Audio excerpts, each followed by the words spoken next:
Manage your oilfield operations from anywhere with Rigor online or offline.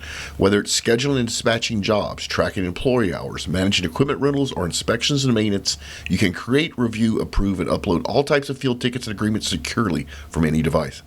Plus, you can generate invoices same day and run powerful operation management dashboards on your desktop or phone. No paper, no errors, no headaches. Learn more at rigor.us. Link is in the show notes.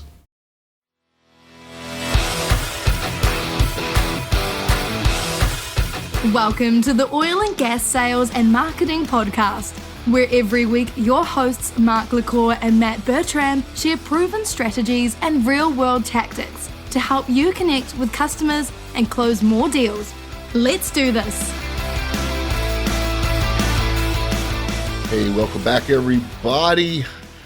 What's up, Matt, other than it's 400,000 degrees outside? That's all I can handle. I don't want to go outside. I think I need to move from Houston. It's getting too hot. It is ridiculously hot. Matt, you came up with a fantastic topic today. You want to tell the audience what it's about? Well, I just know we hadn't talked about account-based marketing before, so I thought that might be a good topic because it really involves collaboration. Yeah. And account-based selling, the idea around it has been around for a long time. It's the account-based selling combined with account-based marketing that's relatively new, where you can hyper-target whatever you want down to the individual. And I use this strategy all the time. So each week, and people think I'm crazy, I actually love to cold call. To me, it's like big game hunting, right? So you have that big kill. That's true. You got to prep for it. You got to do your research. You got to be in the right mental space. You got to make sure you have the right gear. And I have one day a week in my calendar where I do nothing but cold call. And when I do this, I'm very specifically targeting. So this week, it was all my cold call targets were companies that have supply chain solutions that the oil and gas industry would need, which means that I did my research, which was interesting. So the big players in this space, the IBMs and the SAPs and the Oracles and the Microsofts aren't doing real well right now. They've all had layoffs. They're hurting for revenue. However, there's a bunch of smaller companies, a lot of them are just being funded, that have tons of money and that are growing like crazy in the space. And so that's who I targeted. And I was able to find companies that met that exact criteria, that weren't too big, that were funded by venture capital, that had some type of supply chain software tool that the oil and gas industry could have. And I sent out probably 20 emails, and those 20 emails, I had 11 people reply back to me, which means I was on to something. And I don't always have that type of success. Sometimes I have zero success, which tells me that either my target's wrong or my message is wrong. But it's a great way to think about bringing in new revenue in the door. So Matt, at a high level, what do people need to understand about account-based selling? I want to back up a little bit because you were talking about cold calling, and certainly I used to do a lot of cold calling. And really why I moved from the sales side of the fence to the marketing side of the fence is you were talking about your day, right? Or your week. And I certainly had a lot of sales calls and closed actually 2 deals this week. However, I had people calling me. I had people getting on my calendar. I had to prep for the call because they had raised their hand and scheduled an appointment with me and they were ready to buy. Now, in the beginning, it's a little bit more of a shotgun approach when you're getting inbound marketing. But if you do your SEO right, if you do your marketing right, if you get your messaging right, you get the right kinds of people calling you. So I'm getting the exact targets. I got actually 2 oil and gas companies, one to do a brand package for. They want to be taken a little bit more seriously. They're a startup. They have some IP. I had a manufacturing company call me that they're looking to kind of tweak their brand. And then I had a drilling company or like downhole tool company that wanted to do increase their digital presence, do some SEO, do some ads. So I certainly had sales calls too. I just had them coming in versus going out. I think it's honestly better to have them going out. And that's what we're talking about with account-based marketing. But some of the power in marketing today, when you get hyper-focused and you get the right lures in the water, you can't guarantee what fish is going to grab you. You're not like spearfishing, like you're spearfishing, but certainly it's another way to generate leads for your business. So, yeah, the only sales and marketing podcast that connects sales and marketing to fishing. Yeah, hey, that's something there. But hey, account-based marketing, right? Like cross-functional collaboration, personalized outreach, identifying targets. really what digital marketing does.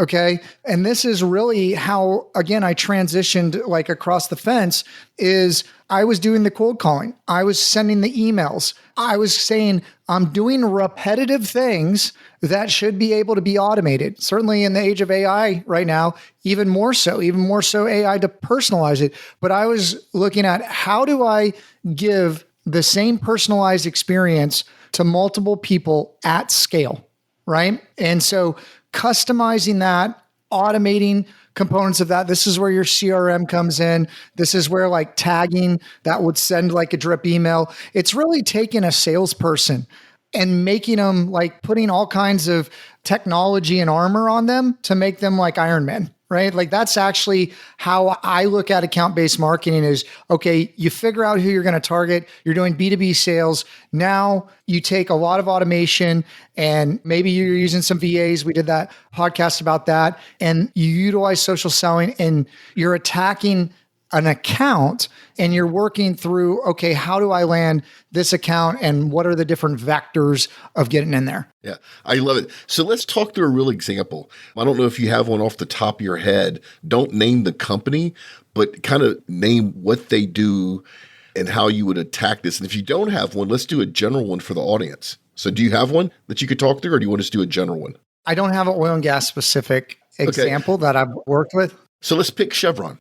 So everybody knows who Chevron is. Let's say that you've decided that you want to add Chevron to your portfolio of clients. You're not doing business with Chevron now.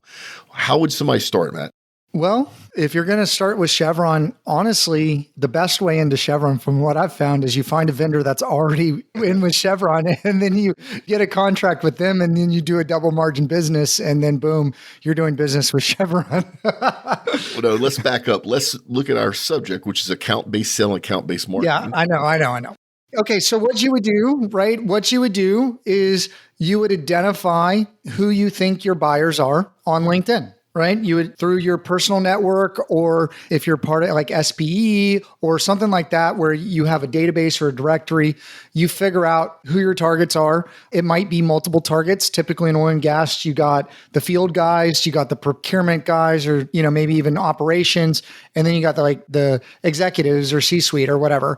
And you're identifying that target persona and what is that pain point and what is that messaging that you want to reach them with, right? So you're identifying who you want to reach. It's multiple vectors typically. And then you're going to try to figure out, okay, what is that customer journey to get the conversation opened up and in the direction you would like to have it done, right? And I would typically say, again, if we use the analogies, I have a lot of guys like veterans on my team. Marketing is the air support, right? And so you're softening them up, right? You're getting them familiar with your name.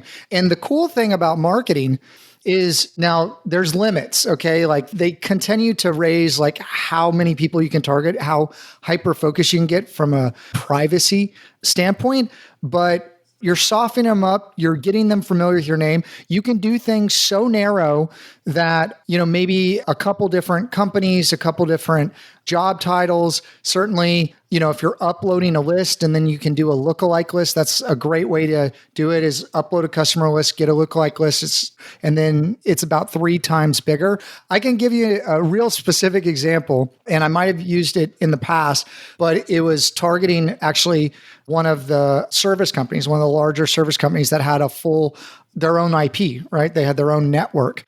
And you can do something called IP targeting along with like geofencing. And we basically sent a message that said, XYZ service company, we love you. Please give us a call. We would like to do business with you. And then it had a link to a landing page of a little bit more about them, but it was certainly customized with the logo and everything like that to that company. And what ended up happening is it went out on the network and so many people saw it and they started forwarding it to the right person. And basically they got a call to just make it stop.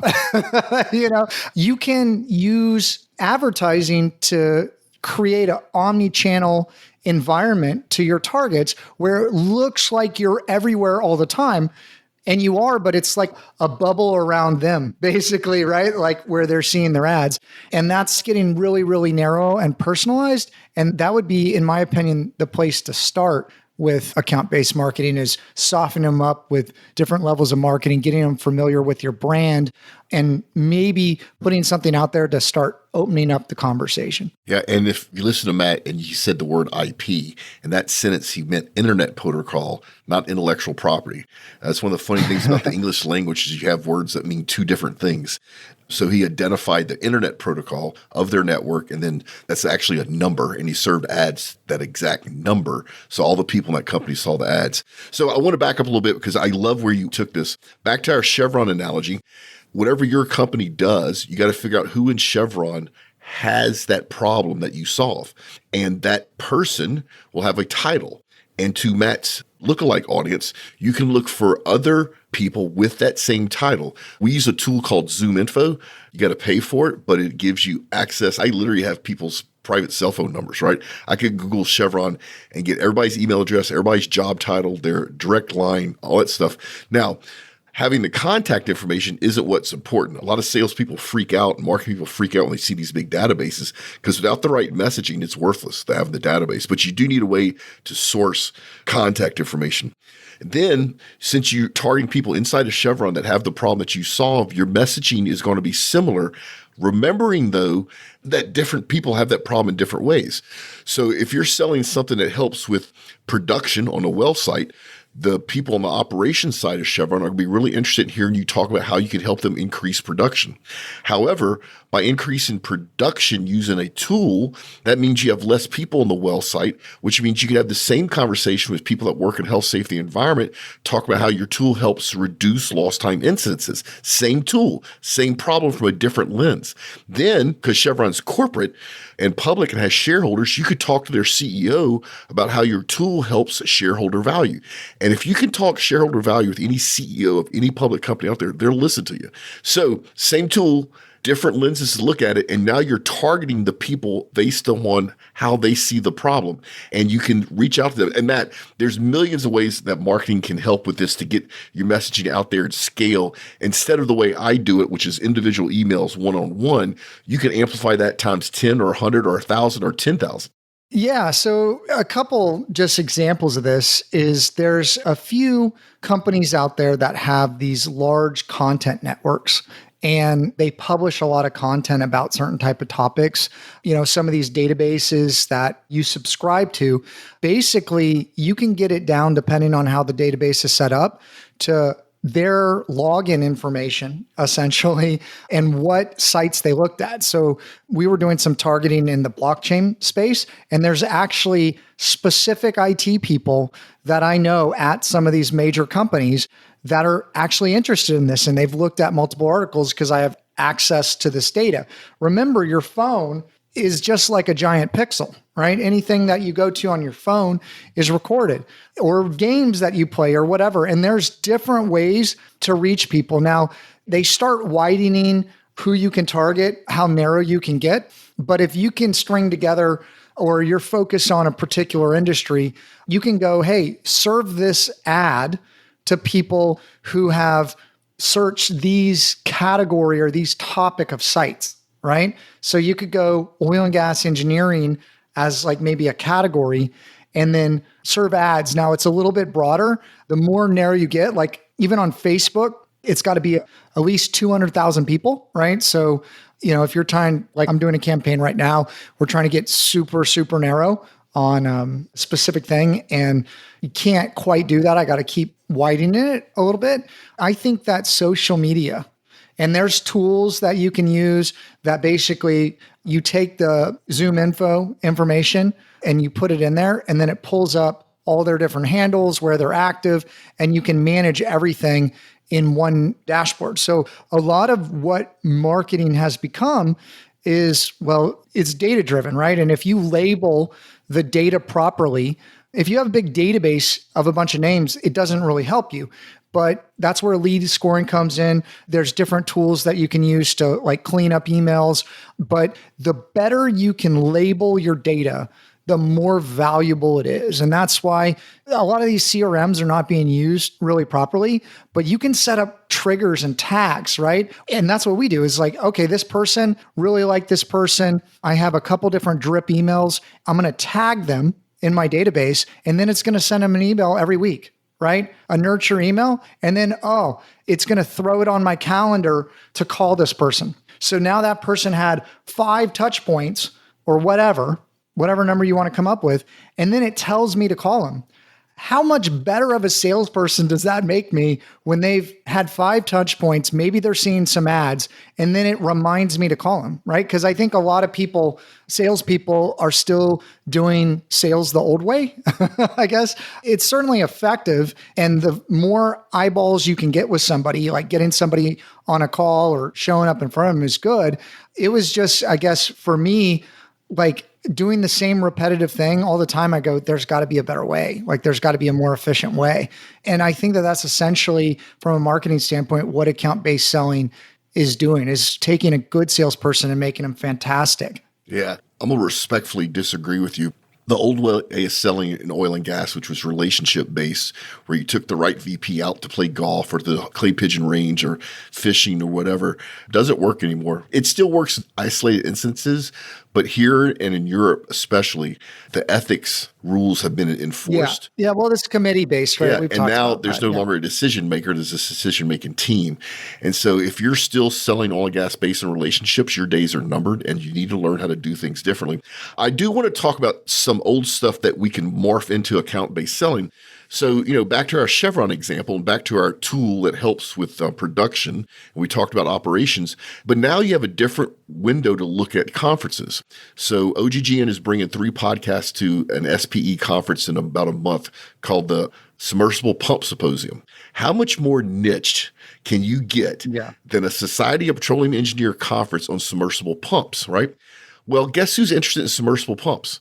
The guys that are worried about production, about operation, right? That's one of the ways you get oil out of the ground. So along the same theme, we've now just identified a conference that is going to be full of people that meet your persona, your target client.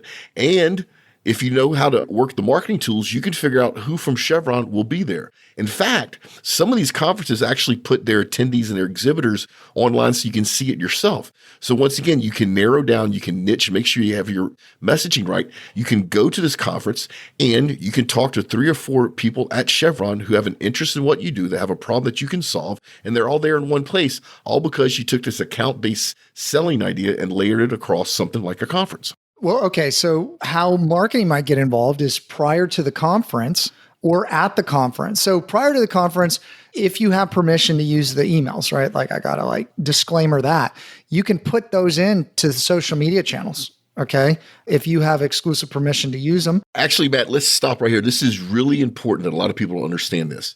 So in the US and in Europe, if you take somebody's email and load it in a email tool without their permission, number 1, you're breaking the law. Number 2, you're going to quickly get delisted and nobody's going to see your emails. As a matter of fact, if you're not careful, you could have your domain. So if you work for 123company.com and you're putting people's emails into MailChimp without their permission and you're sending stuff out, rather quickly, 123.com is going to get blacklisted. All the internet service providers talk to each other around spam. Instantly, nobody in the world will get your emails. Not just your emails, your president's emails, your CFO's email, nobody. So that's how important it is that you make sure that you have permission, and we double opt-in. So we make you do it twice. And all the email tools out there have it built in that you do this, but it's super important. Do not take somebody's email, do not buy a list and load it into a mail tool, because number 1, it's not going to work. And number 2, you're breaking the law. Okay. So buying lists sucks. Okay. Like I've worked with a number of those different companies. I wouldn't recommend it. Now, if someone gives you their business card, you can. That's giving you permission to contact them, right? Can Spam Act from an email standpoint, you're looking specifically in emails, and certainly email automation is a big part of account-based selling. Even before that, there was fax blasting. I don't know if people remember that, but not too many people are around a fax anymore, but you can't do that anymore. either. And certainly taking that email list and uploading it into Facebook or LinkedIn or something like that, not recommended. If we want to go down maybe we save the podcast about email automation. There's a lot of things that how to do emails right, Yeah, let's save that for another title. So go back to how for the conference you would for the conference. So if the conference is going on or prior to the conference, some prep for the conference, you can do a couple things. I think it's called, and this might be a bad terminology, but like hijacking the hashtag. So if you start using the hashtag, like you can do it when you're at a conference. I've done that before where it's like shows up while, depending on the conference, it'll show up while you're playing. And so, you get to see what's going on there. But Twitter, right? Twitter's like what's going on right now. It's like the community marketplace, whatever. You can target zip codes. So if like, for example, crypto or blockchain, certainly a lot of those people are on Twitter. So we would run ads on Twitter. Nobody else was doing it at those conferences. Also, you can do something called geofencing. I talked about IP targeting, which is one side of it. You can basically draw a circle or actually a hexagon or something like that around the location, and it will show them display ads when people get on different news sites that they're in network on. The really cool thing is if there's a conference that's been out of place for, let's say, 2 years, you can go 2 years back and grab all that data, right? And likelihood that someone that went to that conference might go next year or might know what's going on and might miss it. And you can show ads to those people. So, again, there's a lot of ways where you have multiple vectors where if marketing and sales collaborate, you can get a really big share of voice, right? Like you need to have the boots on the ground, but having the analogy I was using before, the air power or the air support is really quite valuable. And another thing that marketing air support could do for you if you're a salesperson is instead of trying to exhibit at the conference, imagine if you set up 5 highly targeted meetings at the conference because your prospects are already going to be there. You already know who they work for. And we'll go back to our analogy of Chevron. You already know they have something to do with production. And so having those 5 meetings at a conference is going to allow you to do it all that in one day, which you would never be able to do before. And marketing can help make those connections for you so that hopefully you form a relationship, you start the sales process. You're not going to close anything at the conference, people, but you'll start the process of them wanting to learn more, of you educating them, which will then eventually, hopefully, if you're good at sales, lead to closing a deal. Now you just picked up 5 new clients at one conference because you were using account-based selling. So you use that social selling with maybe it's an inside salesperson if you're an outside salesperson, and it blurs the line of responsibility at different companies. But yeah, if you're warming those people up through liking their social media, having that target, I can tell you, if I go to a conference, and I do research on who the speakers are, I look at their websites, I know what's going on. Usually I'll go to a conference and I'll talk to 3/4 of the speakers and build a relationship because you need to have that in-person piece. Now, one of the things you can do too is maybe not a private meeting, but if you have some kind of event or some kind of drawing, right? Drawings seem to do well at conferences, or basketball shooting or whatever. You could stream that live, right? You could go Facebook Live, LinkedIn Live, whatever. And people like watching a panda bear just lay around. People will watch that stuff. And also because it's live, it's going to show up in everybody's feed. Yep. And so you could say, hey, come to this booth. And that's something that you're leveraging technology and you're leveraging marketing, and if you're at that conference, you're targeting those accounts. Again, marketing and sales work really, really well together if you have some type of coordination. I love the idea of live streaming. And people, this doesn't take a lot of money or a lot of time. You can easily do it from your cell phone and a $25 tripod. But what a great way to get an audience involved in what you're doing at a conference. And once again, start forming those relationships. Great idea, Matt. So we're starting to wind things down. We actually probably need to get out of here in a minute. Any final words of advice, Matt, if there's a sales and marketing team that are looking at account-based selling? See, it's become a buzzword lately, and a lot of people aren't really sure of how they should even get started. So any words of advice for anybody who wants to get started?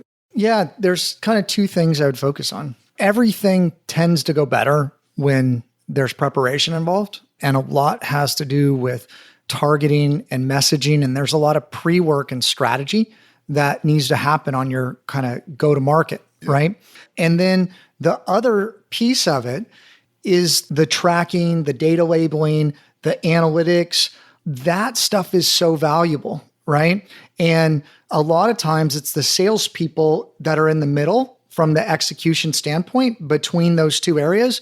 And so really focus on that, because a lot of times, like, hey, I'll get my notes in later, or you don't get them in correctly, or you don't label stuff, like, because you don't see the value in that. And if you find the right marketing person at your company or fractional or outsource or whatever, you can do so much more with the data that you capture. And then also, if you're coordinating with who you touched physically, well, let's like in person, who you met, right?